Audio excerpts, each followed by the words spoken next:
በ2018 ታላኳ የተባለች ዶልፊን ልጅን ትወልዳለች። የሚያሳዝነው ግን ልጇ በህይወት የመትረፍ እድል አልነበረውም። የተወለደውም ልጅ በሰዓታት ውስጥ ይሞትባታል። እቺ እናት ዶልፊን የሞተውን ልጇን ጥላ መሄድ አልሆነላትም። እቺም እናት ዶልፊን የሞተውን ልጇን በጀርባው አዝላ 1600 ኪሎ ሜትሮችን በባህሩ የላይኛው ክፍል ላይ ቀስፋለች። የባህሩ ሞጀብ የልጇን ሬሳ ከጀርባዋ ላይ አንሸራቶ ባሰመጠው ቁጥር እቺ እናት ዶልፊን የልጇን ሬሳ ከባህር ውስጥ ጣልቃ በመግባት ወደ ላይ ይዛ በመውጣት የባህሩ የላይኛው ክፍል ላይ የልጇን ሬሳ ተሸክማ መጓዟን ትቀጥላለች። እቺ የምታዩት እናት ዶልፊን በልጇ ሀዘን ተወዛግባ ነው ወይስ አዝና ነው ብሎ ብዙ ተመራማሪዎች ይጠይቃሉ። እስቲ እናንተ ኮሜንት ላይ እንስሳቶች ላይ የሀዘን ስሜት አላቸው ወይስ የላቸው የሚለውን ኮሜንት ላይ ያሳውቁን።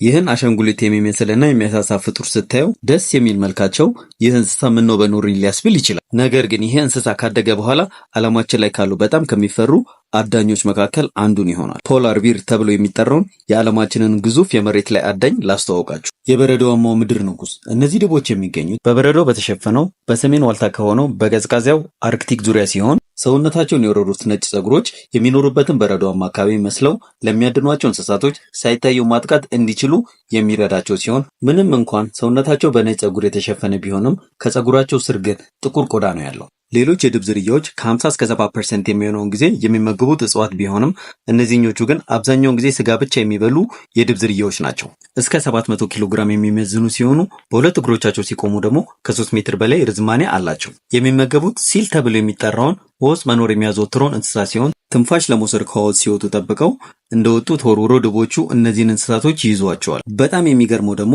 የማሽተት ችሎታቸው ነው። እነዚህ ድቦች ከ30 ኪሎ ሜትር በላይ ያለ እንስሳን አሽተው ማወቅ ይችላሉ። ከ90 ሴንቲሜትር በታች በበረዶ ግግር ውስጥ የሚገኝን እንስሳ አሽተው ማግኘት ይችላሉ። በጣም ጎበዝ ዋናተኞችም ናቸው። ትልቅ የሆኑት የፊትና የኋላ እግሮቻቸው መዳፎች ተጠቅመው ውሃን ወደ ኋላ እየገፉ የሚዋኙ ሲሆኑ እነዚህ እግሮች ልክ እንደ ዳክዬ እግር የተጠባበቁ ሲሆኑ ብዙም ሳይቸገሩ ከግግር በረዶ ወደ ደረቅ መሬት ወይንም ደግሞ የሚታደን እንስሳ ፍለጋ ለብዙ ቀናት መዋኘት ይችላሉ። ቀናት ስል አንድ ወይም ሁለት ቀናት አይደለም። ሁኔታዎች ካስገደዳቸው በቀዝቃዛ ሰሜናዊ የዋልታ ባህር ውስጥ ሳያቋርጡ ለ10 ቀናት መዋኘት ይችላሉ። ጠልቀው በሚዋኙበት ጊዜም ከ3 ደቂቃ በላይ ተንፋሻቸውን መያዝ ይችላሉ። ወንዶቹ ድቦች ያለምንም ምግብ ለ6 ወራት መቆየት ይችላሉ። ሴቶቹ ድቦች ደግሞ ያለምንም ምግብ ልጆቻቸውን እያጠቡና እየተንከባከቡ ለ8 ወራት በዋሻቸው ውስጥ መቆየት ይችላሉ። ብዙ ጊዜ በቤት እንስሳና በሰዎች ላይ ጥቃት የሚደርሱት ለረጅም ጊዜ ምንም ሳይመገቡ በዋሻቸው ውስጥ የሚቆዩ ሴት ድቦች ናቸው። የአየር ብክለት እየፈጠረ ያለው የዓለም ሙቀት መጨመር የሚኖሩበት በረዶማ አካባቢ ላይ በጋ እየረዘመና በረዶ በከፍተኛ ደረጃ እንዲቀልጥ በማድረጉ እነዚህ ድቦች ቁጥር በሚገርም ፍጥነት እንዲቀንስ ምክንያት ሆኗል። ቪዲዮ ከወደዳችሁትና ከተመቻችሁት ፎሎ፣ ሼር፣ ሰብስክራይብ በማድረግ ቤተሰብ ይሁኑ። መልካም ጊዜ። አዳኙ ተክል። ይሄ ጓሮአችን ውስጥ እንደምናገኘው አይነት ተክል አይደለም።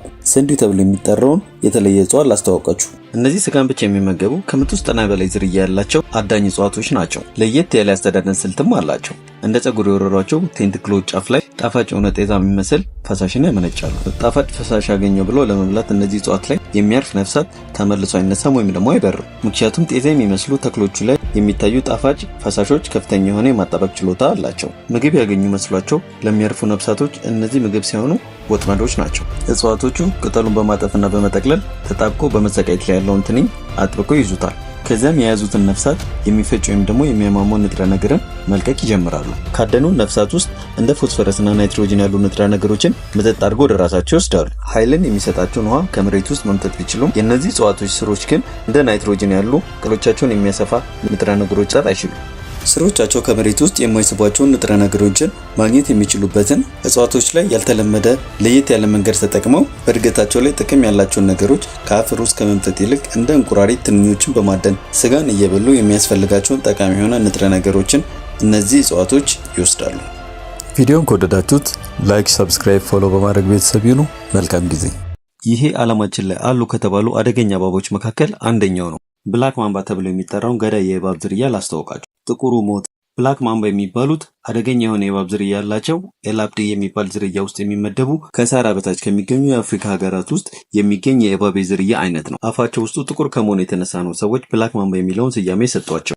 አደጋ ላይ የሆኑ ከመሰላቸው አፋቸውን በመክፈት ጥቁር የሆነውን አፋቸውን ለተጠጋቸው እንስሳ ያሳያሉ። ይሄ ተግባራቸው መርዛማ ነኝ እባክህ እንዳትጠጋኝ የሚል መልእክት ለቀረባቸው እንስሳ ያስተላልፋሉ። መርዛቸው ከፍተኛ የሆነ ኒውሮቶክሲን የተባለ ኬሚካል ያለው ሲሆን ደም ውስጥ ከተሰራጨ እስከ 10 ደቂቃ ባለው ጊዜ ውስጥ ስራውን መስራት ይጀምራል። በእነዚህ እባቦች ከተነደፍን በኋላ በፍጥነት ሕክምና ካላገኘን መርዛቸው የደም ቧንቧዎችን ይደፍናል። የደም ዝውውር በመቋረጡ ምክንያት ደግሞ ሳምባ፣ ልብ፣ ኩላሊትና ልብ ስራቸውን ያቆማሉ ማለት ነው። ለዚህ ነው እነዚህ እባቦች የሚፈሩት። አሁን ከነደፉ በኋላ በጥቂት ደቂቃዎች ውስጥ መርዛቸው አደንዝዞ ይገላል። በሰዓት ከ19 ኪሎ ሜትር በላይ መሳብ መጓዝ ይችላሉ። ይህ ማለት ከአንድ ሰው በፍጥነት ይበልጣሉ ማለት ነው። አፍሪካ ውስጥ አብዛኛውን የእባብ ንድፊያ በእነዚህ እባቦች ስለሚሳበቡ አደገኛ እባብ በሚባል ይታወቃሉ። ነገር ግን እነዚህ እባቦች ሰው በጣም ካልተጠጋቸው ወይም ደግሞ ሊተናኮላቸው ካልሞከረ በስተቀር ርቀታቸውን መጠበቅ ወይም መሸሽ ነው የሚመርጡት። ስለዚህ ከቤት ስትወጡ ወይም ደግሞ ካልጋ ስትወርዱ ሊነድፏቸው አይደለም ማለት ነው። ቪዲዮን ከወደዳችሁት ላይክ፣ ፎሎ፣ ሼር፣ ሰብስክራይብ በማድረግ ቤተሰብ ይሁኑ። መልካም ጊዜ።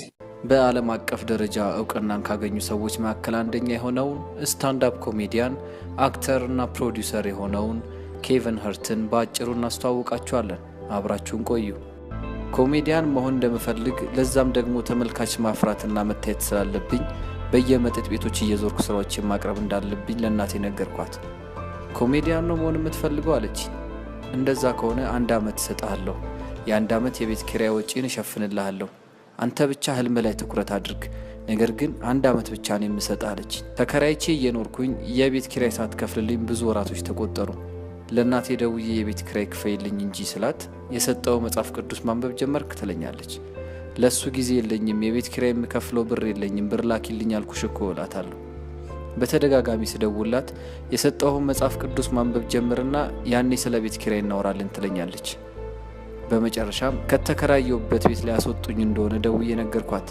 መጽሐፍ ቅዱስ ማንበብ ስትጀምር እናወራለን አልኩህ ብላኝ ስልኩን ዘጋችብኝ። ቤት ገብቼ መጽሐፍ ቅዱሱን ላነብ ስከፍት ያየሁት በህይወቴ መቼም የማረሰውና ትልቅ ትምህርት ያስተማረኝን ነገር ነው። መጽሐፍ ቅዱሱ ውስጥ ነበር የ6 ወር የቤት ኪራይ ቼክ ያስቀመጠችልኝ። እናቴ ያን ያህል አስተማሪ ነበረች። በጣም የማዝነው በመጨረሻ የካንሰር ታማሚ ሆኗ ህይወቷ አለፈ። ስለ በሽታዬ ከሰማ ከጥረቱና ከህልሙ ይሰናከልብኛል ብላ በሽታዋን ሳይቀር ደብቃኝ ነበር። የማዝነው አንድም ቀን ስራዎችን ሳቀርብ ሳታይ በመሞቷ ነው። አጭር ሜትር ከ50 ነገር፣ ቀፋፊ አስጠሊታ፣ ጥቁር ባሪያ የማትረባ ያልተማረ መሃይም፣ ድንክ፣ ብዙ ስድቦችን ተሰድቧል። እነዚህ ስድቦች ግን ለሱ ምንም ናቸው። ዝም ብዬ እንዳይመስል እዚህ የደረስኩት በየመሸታ ቤትና በየምግብ ቤቶች እየዞርኩ የኮሜዲ ስራዎችን ሳቀርብ ከተመልካች ምግብ ተወርውሮብኛል። አንዱ እንደውም የዶሮ እግር ወርውሮብኝ ግንባሬን ብሎታል። መጠጥ ተደፍቶብኛል። ተመልካች ሰድቦ ጮሆብኝ አዋርዶኝ ከመድረክ ወርጄ አውቃለሁ። የገዛ አባቴ ራሱ ይጠላኝ ነበር ማለት ይቻላል። ልጅ እያለሁ ለትንሽ ገድሎኝ ነበር። አንድም ቀን ዋና ሞክሬ የማላውቀው ልጅ ትልቅ የመዋኛ ገንዳ ውስጥ ወርውሮኝ ሰምጬ ከሞት ለትንሽ ነው የተረፍኩት። ኃላፊነት የሚሰማው አባት አልነበረም። ሱሰኛ ነበር። ለቤተሰቡ ትኩረት የማይሰጥ ብኩን ሰው። ከእናቴ ጋር ተጣልተው ሌሊት ቤታችንን ሰብሮ ገብቶ ብር የሚሰርቅ አባት ታውቃለህ?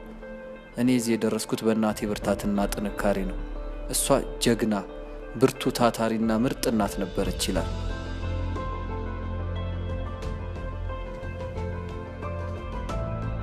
አባቴ ጥሩ አባት ሆኖ ባያሳድገኝም እወደዋለሁ። ምንም ቁጭት፣ ጥላቻ ወይም ቂም የለብኝም። በሱ ጫማ ውስጥ ራሴን አስቀምጠዋለሁ። አሁን ላይ እንከባከበዋለሁ። ወደ ማንነቱ ተመልሷል። ለልጆቼም ጥሩ አያት ሆኖልኛል።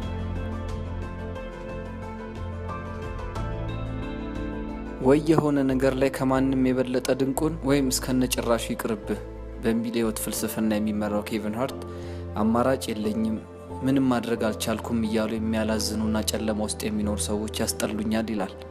እነዛ የታተረባቸው፣ የወደቀባቸው፣ የተነሳባቸውና ትምህርት የወሰደባቸው ጉዞዎች ከፍለውት ኬቪን ሃርት አሁን በዓለም አቀፍ ደረጃ ትልቅ ቦታ ላይ የደረሰ ግለሰብ ሆኗል። በ2018 ያሰናዳው ኢሪስፖንሲብል ቱር የተሰኘው የኮሜዲ ስራውን ለማየት 1 ሚሊዮን ሰዎች መግቢያ ትኬት የቆረጡለት ሰው ነው። ያስቀሃል፣ ያዝናናሃል፣ ያስተምርሃል። በ2015 ታይም ማጋዚን ከ100 ተጽዕኖ ፈጣሪ ግለሰቦች መካከል አንዱ አድርጎ መርጦታል።